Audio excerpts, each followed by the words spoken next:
अभी हाल ही में मैंने एक वीडियो बनाया था जिसमें आपको बताया था कि चीन ने अपना दूसरा स्टेल्थ फाइटर जेट जिसका नाम J-35 है उसको अपनी सेना में शामिल कर लिया है।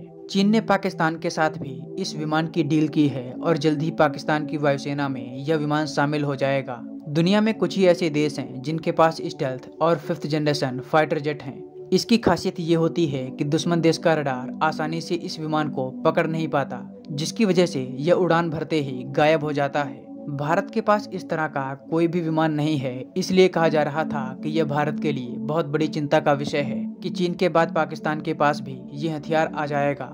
लेकिन अब भारत ने इसका रामबाण इलाज ढूंढ निकाला है। हाल ही में भारत ने रूस के साथ एक ऐसी डील की है जिससे चीन और पाकिस्तान के ये विमान धरे रह जाएंगे। ये खबर वाकई में हर भारतीय के लिए बहुत बड़ी खबर है। वो कैसे, चलिए आपको विस्तार में बताते हैं। हाल ही में भारत के रक्षा मंत्री रूस के दौरे पर गए थे, जहां उन्होंने रूस में बने भारतीय नौसेना के युद्धपोत INS तुशीर को नेवी में शामिल किया था। इसके बाद राजनाथ सिंह व्लादिमीर पुतिन से मिले और एक $4 बिलियन की डील साइन की। ये डील है वोरोनेज सीज रडार की।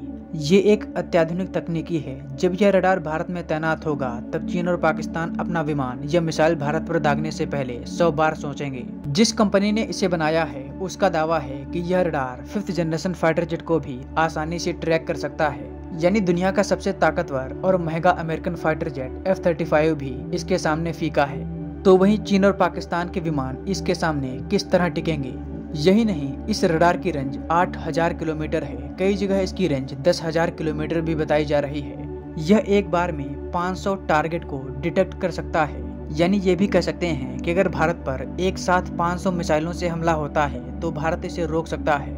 इसका 60% निर्माण भारत में किया जाएगा, वहीं 40% रूस में। भारत सरकार इसे कर्नाटक के चित्रदुर्ग में तैनात करने के विचार में है, क्योंकि इससे चीन और पाकिस्तान पर भी नजर रहेगी और हिंद महासागर में भी भारत की गिद्ध की तरह नजर होगी।